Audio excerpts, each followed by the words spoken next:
Thanks for tuning in to the HR Uprising podcast. I'm your host, Lucinda. The HR Uprising is focused on helping forward-thinking people professionals deliver real lasting value in their organisations. I'm a chartered psychologist, speaker and trainer, and recently authored the best-selling business book, How to Be a Change Superhero. My day job is founder and CEO of software and training business Actus. This gives me the opportunity to work with other businesses like yours. We are focused on building a better workplace for people wherever they are located, with the help of our performance, learning and talent management software and our training and consultancy services. Every week on the podcast, I will be covering different topics and challenges, joined by relevant experts and real-life people professionals. Thank you so much for tuning in. I really hope you enjoy and get value from this week's episode.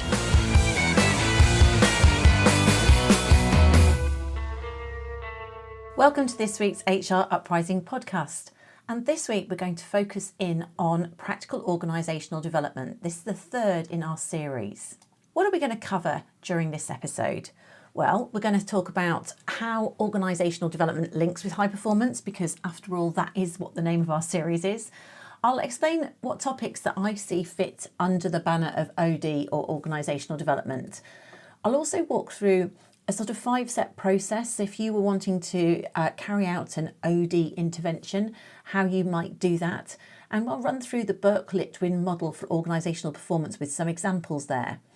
Now, this is obviously an audio episode, it's a podcast, so it might be something that visuals are supported. So if you do go to the show notes, wherever you listen to your podcast, there's show notes, there will be links, or you can just go to our hruprising.com website, and there's specific links there. So if you wanted to download a copy of the Burke-Litwin model, which is quite useful, then you'll be able to access it there really easily and have a visual to support this audio podcast. I'll also be putting some Actus Insight slides on our Actus YouTube channel. So again, if you want to come back and you think that what we've covered is interesting, but because it's very auditory, you might want to visuals to go alongside it, then they are available for you if you want to go to either of those places. So our Actus YouTube channel, Actus Insights, or, as I say, just go to the show notes, you can download the Burke-Litwin. So yes, that's what I'm going to run through, and also the Burke-Litwin model. I'm going to give you some examples, because I think examples are what brings this to life. And then finally, how if you want to do more active OD, you may already be doing it, then what that constitutes within your organisation and how it fits with high performance. How would we define organisational development? That's our starting point, isn't it? Well, I'd start off by saying that, it's a planned and it's a systematic approach to enabling sustained organisational performance through the involvement of its people. Do I sound like the CIPD? Well, that's because that's what the CIPD say that organisational development is. Now, Roffey Park, that's another organisational institute, a higher education institute, which is really hot on OD. They define it as the work of facilitating organisational success by aligning structural, cultural and strategic realities of work to respond to the needs of an ever-evolving business climate. My own definition, I think it's about evolving, adapting or improving an organisation in line with strategic goals. And I think that's really relevant. The whole connection, or the whole part about OD, is making sure that there is a purpose, that's a strategic purpose. So you're aligning people and organisational structure and processes with the overall purpose or strategy of the organisation. So what topics fit into OD? Well, the sort of things that you might hear people talking about would be organisational structure and design. They might be things, if you're talking about talent management, actually strategic talent management, that might fit into OD. Leadership and management systems and processes, so performance management. If you're trying to adapt a way in which you do recognition, that might fit into OD. Anything to do with culture or change is definitely OD. Continuous improvement and learning. I remember we used to have a department which was about continuous improvement. So it's almost an overlap here. And I think it's quite interesting, really, as to things like, when you talked about things like Six Sigma or process change, whether that fits as OD. Typically, it's seen as different because it's more systemised. But, it's maybe less people, but that might be something that fits into OD. And anything where we're looking at our strategy or our evidence-based practice, that is as applying OD. So those are the sort of topics that I would suggest. And the interesting thing is, many of those would fit into what we constitute HR or learning and development, wouldn't they? I suppose the question is which comes first, and for me they all really support each other. And if we are going to be strategic from an HR point of view, bearing in mind that's sometimes a criticism that's levelled at HR for being transactional, then OD needs to be part of our portfolio of things that we're going to deliver. So what sort of things might be examples of us doing organisational development? Well, if we're going to make changes to the structure, culture, strategy or processes from an individual job right up to the overall organisation, that would fit into OD. If we are using behavioural science or psychology to facilitate transformation within an organisation, that feels like OD. Anything where we're working on the improvement of organisational effectiveness by getting people involved to understand the challenge and enabling them to bring in new skills, knowledge and ways of thinking. Promotion of high productivity, performance, etc. within an organisation. I guess that's part of this whole series of high performance HR series that we're running on the HR Uprising podcast, is helping us to define different elements of organisational development and put them into practice. Also things like facilitation of change, that would fit in that area as well. And there's lots of terms and, HR, we're great at jargon, aren't we? Things where you might have heard people talking about complexity theory, positive psychology, running things like focus groups or world cafes or appreciative inquiry. Any of those are the sort of tools that if you were carrying out an OD intervention, and I'm going to explain 5-step one of those in a moment, those are the sort of things, the tools that you might use as part of it. But any of these jargons, cultural webs, things where we've talked about change management, Burke-Litwin, which I'm going to go into in a bit more detail later, those are things that could sit within organisational development. So if you're already using some of these, then again, you may be already doing organisational development without realising it. So lots of those tools, let's say the World Cafe, focus groups, appreciative inquiry, are tools for diagnosis. You could also add surveys into those sort of things, or looking at engagement survey. That's all data that you might use to diagnose the position of your organisation and then decide what your OD intervention needs to be. And then you might put things in place, whether it's training, rolling out new values or competency frameworks, or new systems or processes, rolling those out, assessing the impact of them. Those are all basically carrying out organisational development. So if I wanted to break that into 5 steps, then this would be my 5-step model for delivering an OD intervention. So first of all, you need to diagnose what the needs are using the evidence available to you. And I already gave you some examples of those sort of things. Once you've done that, think, well, okay, what are our options for addressing those needs? And of course, you've got to think of the resources you've got available to you, the constraints, your organisational culture as to what's going to be acceptable. So think about your different options and select the one that's going to be most appropriate for your goal, that aligns with your overall organisational strategy. Put it into practice, of course, implement the plan, do it, and then evaluate the impact. So this is very much like anything that's evidence-based, isn't it? Thinking, how close are we to actually delivering against this? So identify those needs. If you get the impact you want, you're going to carry on doing it. If you don't, then obviously you're going to change, you tweak and adjust. So it's a really common sense way of doing things. It's a cycle, isn't it, really? But fundamentally, this is the way you're being measured. You're not just putting something in place going, okay, we need a competency framework. We've defined one, let's put it in place. You're actually being measured about whether it's giving you the results that you want. So everything you're doing is in the context of a greater strategic goal. Now that might be easier said than done, and this is where I thought I'd take you through this Burke-Litwin model, which I think is one of the most helpful models of organisational development. So as I mentioned earlier, if you want to download something for yourself, you can absolutely do that from our website. So the Burke-Litwin model, I was introduced to this when I went on an organisational development course at Roffey Park, which I thought was a really powerful one. And also I've done other podcasts on organisational development. If this is of interest to you, one of the professors from Roffey Park came on one of them. So who are Berkeley Twin? Well, they were organisational theorists, and they're renowned for this model of organisational performance and change. What this framework does is it identifies 12 key factors that they would say influence organisational change and performance. Some of them are internal and some of them are external elements. But what's most valuable about it is this model shows how there are causal relationships between them. So everything's like a lever, and you tweak one and it might affect the other. And we know that that's the case with people with organisational development, with HR. These things are not silos, they're not in isolation. So this model helps you have insight as to how changes in one area might impact other areas. So those 12 interrelated elements, they have transformational factors, which would be external factors, plus also just sort of strategic factors. So that would be external environment, what's going on. If you think about what's going on at the moment, as I'm recording this, they're talking about tariffs.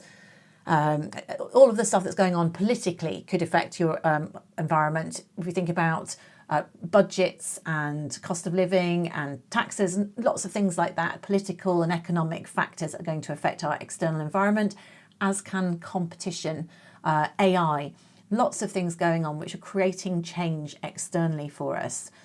Then you've also got other transformational factors which sit within our organisation. So those are things like leadership of the organisation, the behaviours of those leaders, the things that they say and do, the mission and strategy of the organisation, the visibility of it, and the way in which that impacts the organisational culture. So those are your transformational factors. We're talking about transformation. And then you've got transactional factors, which ultimately are things like structures of the organisation, who works in it, where they work, locations, management practices, the way in which flat or hierarchical structures, the way in which managers manage, the climate. They're going to create a work climate, which could be entirely positive or it could be toxic. And also systems and policies. So all of those transactional factors interplay underneath the transformational factors. And then falling out of those are the individual factors. So that would be, what individuals need to do to get the job done, their levels of motivation, and their individual needs and values. And put all of those together, that's going to be individual performance and, of course, organisational performance. So this is our high performance series. You can see that this Berkeley Twin model is really relevant if you want to think about high performance in your organisation. Now, I thought it might help to give you a couple of examples of this to bring it to life a little bit. So if we imagined you've got a UK retail bank and they're wanting to go digital, there's a digital transformation strategy. So externally, they might have seen that there's increased competition. Customers are demanding more digital services. They want things on their phone, etc. So those are the triggers externally. And this could be seen as a threat to the organisation, or it could be seen as an opportunity. So the senior leaders have seen that they could be more competitive if they see this disruption in the marketplace and they go digital. But then if you look at the leadership, there might be a challenge there in terms of the fact that maybe only the senior leaders are seeing that change, and individuals are not necessarily following that change. So they haven't bought into it, they don't understand what's going on. So we might want to, from a leadership point of view, ensure that we start communicating a clear vision. So they're redefining their clear vision and updating their mission and strategy. So it moves from being branch focused to being digital first. Does this sound familiar to any of you? Not everybody always likes these things, but certainly because we've gone digital first, it's presenting this change management in a positive way. The leadership are explaining why this is about innovation, it's about agility, and from a culture point of view, rewarding people who are embracing the change, who are getting on that transformational journey. So you've got lots of aligned transformational behaviours and communication aligned with this digital first strategy. But then how are they going to make this work, further down the organisation? Well, we need to think about siloed teams, people who are in branches. Maybe there's duplication, maybe there's a bit of miscommunication.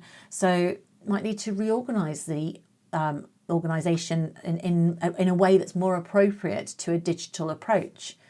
Management practices, Do the mid-level managers know how to support this?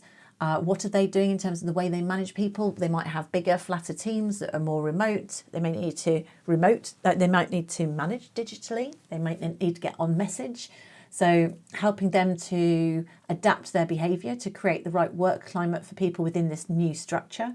And of course, having the right systems and processes and policies in place that would fit with a new structure, a new way of working. Have we got the IT systems to be digital, to be able to respond to customers in a different way? These are things that, the interesting thing about this has been going through this example. If any of you have listened to any of my work on change, this also reminds me very much of the Cotter change model as to things that get missed out occasionally when you're trying to enact change. And it's too late in the day when you think about whether or not a system or policy is going to work. So we're thinking about how we adapt those so that it fits alongside it. Then we're going to think about our climate. So do people feel safe, psychologically safe? Do they feel motivated? Therefore, are they going to get on the bus? Is it what it was? Get on the bus. So are they in the right place? So we need to make sure that employees are motivated. They understand the purpose of what we're doing. They feel safe, able to talk about things. So we might need to do focus groups, listening exercises to build trust and collaboration. Then, of course, we've got to think about a new way of working. Do the staff even have these digital skills to deliver the transformations? So we're going to have to upskill, have things like digital academies, mentoring schemes to help people get those skills. Motivation, are people feeling exhausted? Maybe they've got smaller teams, which would be likely in this sort of thing. They've seen colleagues go as branches have closed. So how do we incentivise people personally, celebrate successes? And make sure that just generally there are initiatives in place that are going to enhance customer relationships and interpersonal relationships rather than replace them or damage them. So then ultimately, measuring the actual performance, they need to think about, how do we measure the success of this? So have we retained what's happening with our net promoter score, let's say in terms of our customers? Are they happier or less happy in terms of these things? What about our employee engagement rates? What about our staff turnover rates in terms of voluntary turnover? So you can think about lots of things there, and you could use balanced scorecards to measure the effectiveness of that. So that's an example of how you might apply that Burke-Litwin. And of course, each one of those levers would vary based on the culture of the organisation that you're dealing with.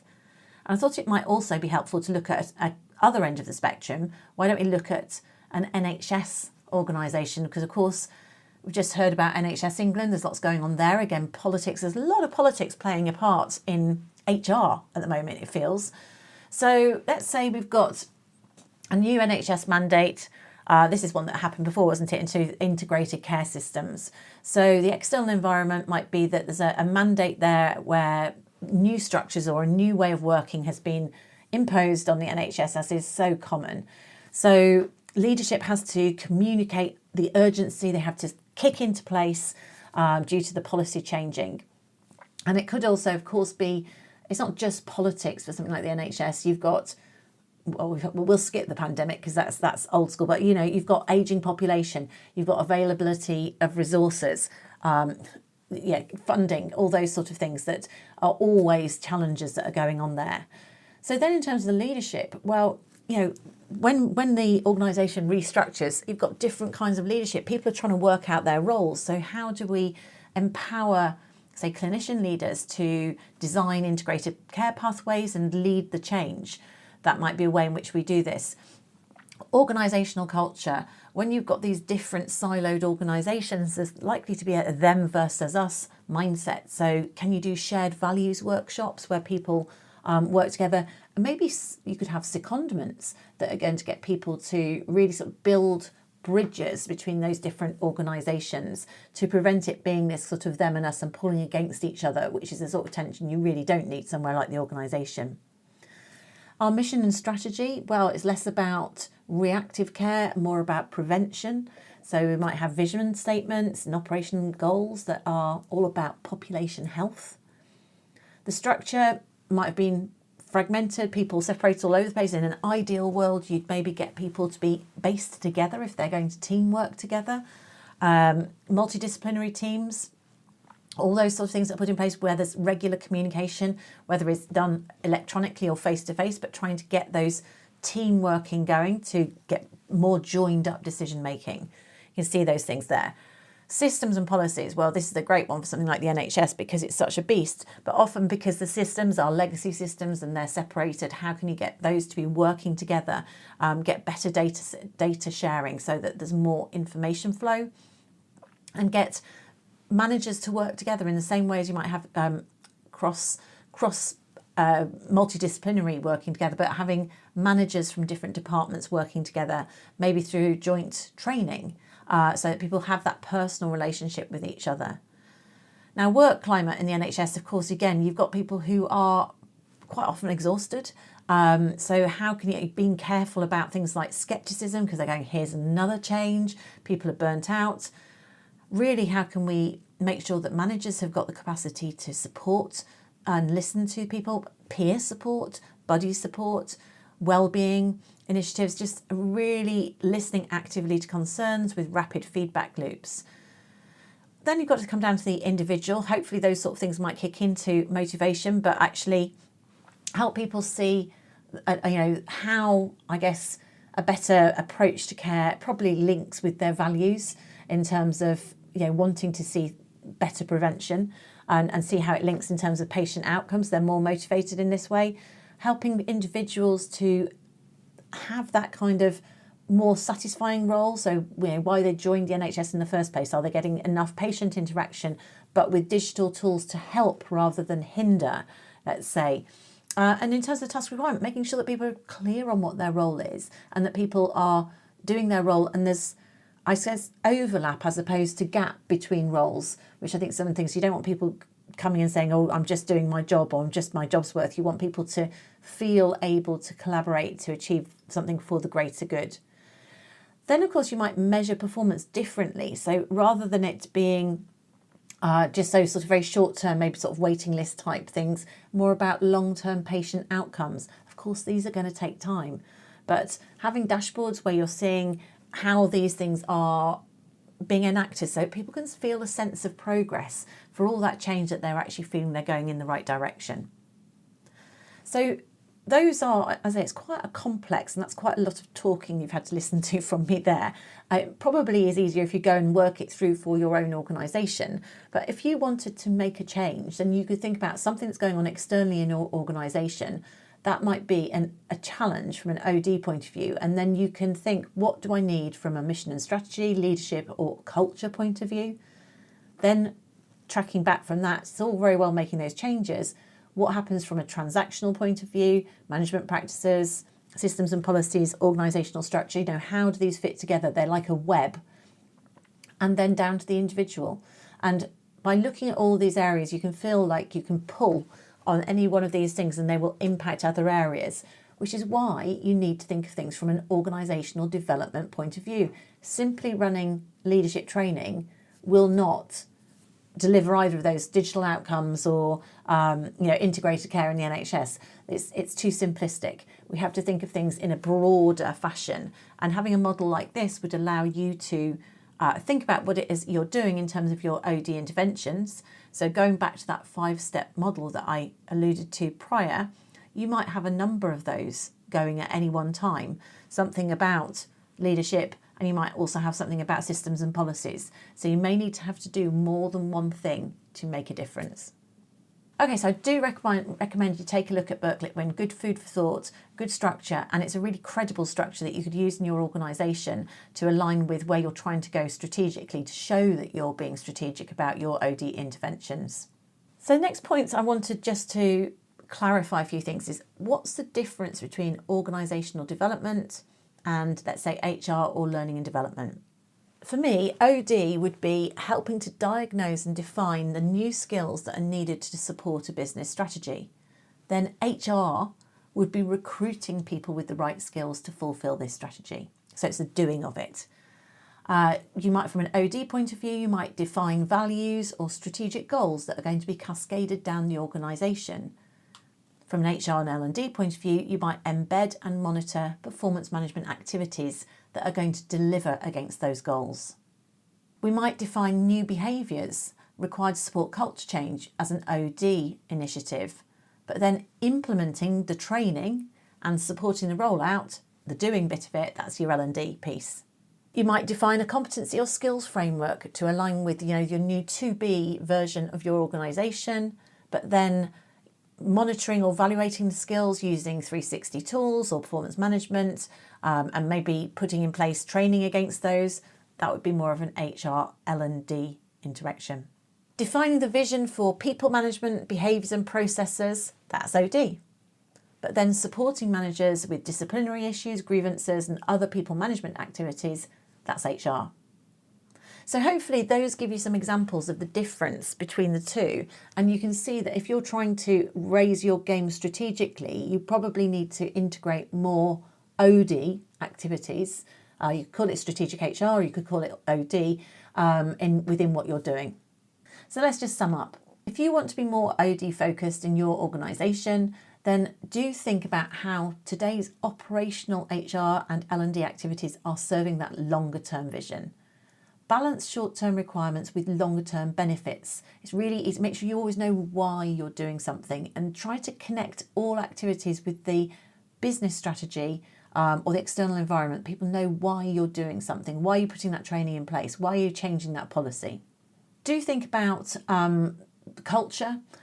Discover whether things could be future-proofed and how they could be more long-term, and don't be scared to be systematic. Evaluate things and then change if needed, because let's face it, it's a very fast changing world. So putting things in place.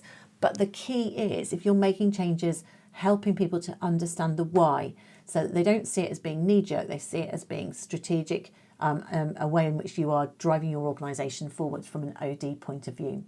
So I hope that was reasonably informative for you. We talked about really how OD links with high performance. It's very much about strategic high performance. We've talked about topics that fit into OD.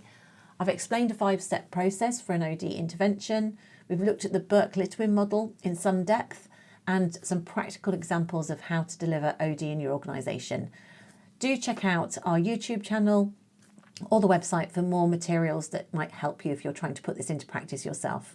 So I hope you found that useful and informative. Thanks for joining me this week. I really hope you found this week's episode useful and enjoyable. If you did, perhaps you could recommend us to a friend or colleague, or give us a review on your platform of choice. It really helps new listeners to find us. Now you can access links to any of the information mentioned in this show via the website www.hruprising.com. Further free resources are also available at www.actus.co.uk. There you can also find out more about our software and training solutions. Finally, why not join our LinkedIn group, the HR Uprising, to share ideas and collaborate with other like-minded people professionals.